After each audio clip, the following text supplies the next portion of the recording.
चल प्रधान जी आध घंटे में छोड़ देंगे, एक मीटिंग है। झूठा मुकदमा दर्ज कराया गया है। बात क्या उनका पर्चा दर्ज कराया, झूठा पर्चा दर्ज कराया है। तानाशाही दिखाने के लिए सरकार अपनी बहुत ज्यादा तानाशाही दिखाने लग रही है और बोले सीधे अंदर कर दो इन्हें। हमारी कोई सुनवाई नहीं की, सरकार बहुत तानाशाही कर रही है। तेनू बोला कोई बात नहीं जी, अपना तो भाईचारा हर कोई दिक्कत नहीं आ जाओगा। तो हरे गाँव में रोड लग गए हैं, अपनी बुग्गी ट्रैक्टर ले ले रोड़ा बैठ जाओ।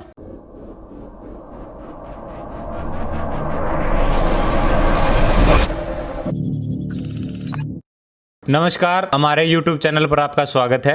और प्रदेश के अंदर किसान आंदोलन दिन प्रतिदिन लगातार बढ़ता जा रहा है। किसान नेताओं की गिरफ्तारी का दौर शुरू हो चुका है परसों से। तो किसी को रात को, किसी को अल सुबह गिरफ्तार किया जा रहा है लगातार। इसी कड़ी में रोहतक से अनिल नांदल और बल्लू प्रधान को, जो भारतीय किसान यूनियन अम्बावता के प्रदेश अध्यक्ष हैं, उनको गिरफ्तार कर लिया गया। और अब उनकी पत्नी हमारे साथ हैं, तो उनसे जानने का प्रयास करेंगे कि गिरफ्तारी का पूरा दौर और कल जमानत ना देना किस तरह से क्या रहा। स्वागत है जी आपका। आपको जी नमस्कार करती हूँ यहाँ आने पर। जी धन्यवाद। कल मतलब सुबह जैसे गिरफ्तारी हुई, मतलब पूरा किस तरह से रहा ये पूरा दिन? सुबह जी वे 6 बजे तक पहले आए थे। अच्छा जी। तो जी गेट बंद थे। एक लेडीज दूध लेने जा रही थी, गाड़ी उन्हें चौक पर रोकी। तो उसने बोलिया कंटे एक बार साकड़ खोल काइयो इनकी। उन्हें बहुत मतलब दिमाग तक काम लिया, क्यों हमारे घर पर कैमरे लाग रहे हैं। अच्छा जी। तो वो गेट खोल कर गई, तो उन्हें गेट खोला, आवाज दी, तो मैंने कही यहाँ ताई आऊँ हूँ मैं। इतने साकड़ खोली इतने, तो वो अंदर पाए ड्राइंग रूम में। अच्छा जी। 6 जने थे। 6 जने थे। तो उनने कुछ बताया नहीं भाई कितने ले जाए, क्यों करके गए हैं? ना उन्हें ये बोला था भाई चल प्रधान जी आध घंटे में छोड़ देंगे, एक मीटिंग है, 11-12 बजे फ्री कर देंगे आपने। अच्छा, तो उसके बाद में 11-12 बजे कोई बातचीत हुई, छोड़ने नहीं आई? ना जी कोई बातचीत नहीं हुई, दोनों फोन उसके खोस लिए थे। अच्छा, फोन जमा कर लिए? हाँ जी। तो अभी कहाँ है? इब जी सुनारी यहाँ जेल में। जेल में भेज दिए? हाँ जी। तो रात ने घर से लेके गए, कोई मुकदमा दर्ज कराया है? वो जी इस बेटे ने बेरा है यू, कल फिर फोन नहीं मिले, जब यू भेजा थाने में भाई क्यों करके बात है, इसको पता है जी। मतलब किस तरह कोई मुकदमा दर्ज किया गया है? भाई मुकदमा दर्ज कराया गया, झूठा मुकदमा दर्ज कराया गया है। पहले तो वे यहाँ घर तो उठा के ले गए थे और बेकायदा वे जो मुकदमा उन्हें जो अरेस्ट वारंट काट रखे हैं सरकार ने, उसमें मैंने देखा था कि उसमें यूँ लिख रखा था कि है ना भाई नए बस स्टैंड के पास रोहतक खड़ा था और अपने रैली में जाने की तैयारी कर रहा था। इस उसमें उन्हें साथ क्या उनका पर्चा दर्ज कराया, झूठा पर्चा दर्ज कराया है। तानाशाही दिखाने के लिए सरकार अपनी बहुत ज़्यादा तानाशाही दिखाने लग रही है। उसके बाद में क्या हुआ कि भाई एसडीएम के चले गए कि भाई एसडीएम साहब की जो कोर्ट है उसमें जो मतलब बेल दे देते। हमने उम्मीद थी कि भाई हमने अपना वकील भी कर लिया, 3-4 वकील भी करे हमने अपने, मतलब 4 तो थे ही थे, 2 एक और पर्सन था उसके साथ थे, 2 हमने अपने कर रखे थे। उसके बाद में एसडीएम साहब से पूछा गया कि सर ऐसे ऐसे घर में इमरजेंसी काम भी हो सकता है, आप मान जाओ रहने दो। तो क्या था, सरकार का दबाव इतना था, ऊपर से प्रशासन का भी सरकार का भी।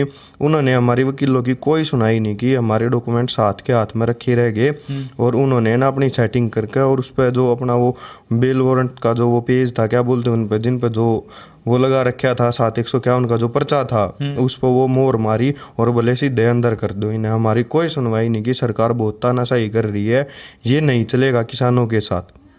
तो अब मतलब छोड़ने का या कुछ बताया उनने? छोड़ने का यही बताया कि भाई 27 तारीख को देंगे, वो छोड़ने के लिए बेल देंगे। तो 27 तारीख को दोबारा डॉक्यूमेंट्स तैयार करके एसडीएम साहब के पास जाना पड़ेगा, फिर साइन करेंगे, फिर वे शायद 27 तारीख को शाम तक छोड़ देंगे। 27 तारीख को उम्मीद है कि छोड़ देंगे? उम्मीद है। तो जैसे लोगों का क्या है, मतलब लोग क्या पूछ रहे हैं, कुछ मिलजुल? देखो जी, जैसे ये तो मतलब सरकार की कभी से ट्रिक रही है। पिछले जो आंदोलन हुआ था उसमें भी जो मैन है, जो ये अपने पदाधिकारी बंदे थे, सभी को गिरफ्तार कर लिया था ताकि पिपली कांड में पहुंच ना पाए, लेकिन पिपली कांड फिर भी हुआ था, लाठीचार्ज हुआ था हमारे किसान भाइयों पर वहाँ पे। तो इसी तरह सरकार अब की बार भी यही चाहती है, जो मैन पदाधिकारी हैं उन्हें गिरफ्तार कर लिया, अंदर भेज दिया उनको। मतलब 26 तारीख को जो अपना प्रोग्राम था दिल्ली कूच का, कि भाई उसको एक दिन बाद में छोड़ दें। तो मतलब जैसे सुबह वो घर पे आए तो उन पर घर से ले जाने के बाद उनने कुछ बता के नहीं गए भाई हम किसकी तरफ से, या कुछ दबाव या कोई लेटर वेटर दिखाया था उनने? ना जी उन्होंने कुछ नहीं दिखाया, भाईचारे के हिसाब से हम आए हैं। आध पौने घंटे की हमारी मीटिंग है जी, कोई दिक्कत नहीं, आ जाएगा, खाना खा लेगा। मैं जी ना भी नहीं रहे, सुते तो उठे ही बह। तेनू बोला कोई बात नहीं जी, अपना तो भाईचारा हर कोई दिक्कत नहीं आ जाओगा। अच्छा, मतलब उनने तो ये कहा था कि भाई हम छोड़ जाओगे यार, 1 घंटे में वो मीटिंग है उस करके छोड़ जाओगे। हाँ जी, हाँ। तो ये दोबारा कोई बातचीत हुई हो प्रशासन से?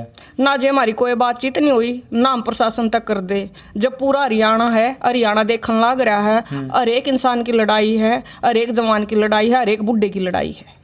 तो ये प्रशासन तक कोई अपील करना चाहो या प्रशासन तक कुछ कहना चाहो, या जो सरकार के दबाव में हो रहा है सरकार से कोई अपील या सरकार के? देखो सरकार के तो हाथ बंद रहे हैं, क्यों या इतने बैठे ये ऊपर थी अमित शाह जी से ये किता गांड दे, बेचारी सरकार भी मजबूर है, उनने भी तो अपने बच्चे पालने हैं।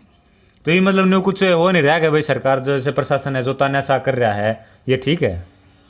ठीक तो जिकती भी नहीं, सब कुछ गलत हो रहा है, तो फिर क्या करे, दबाव है।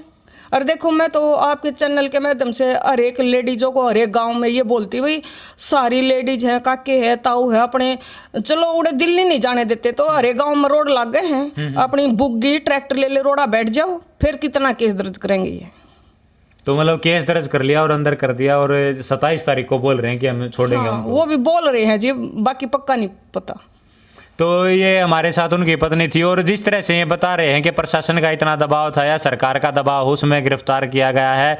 एक झूठा मुकदमा, जैसे कि बताया गया, झूठा मुकदमा दर्ज किया गया है वो बस स्टैंड के पास दिखा के उसको, और उनको अंदर किया गया। इस तरह से सरकार लगातार किसानों की आवाज़ को दबा रही है। तो मैं दर्शकों से उम्मीद करूंगा कि इस वीडियो अगर पसंद आए तो इसको शेयर कीजिएगा, और अगर अपनी कोई भी प्रतिक्रिया देनी है तो कमेंट बॉक्स में दे। धन्यवाद।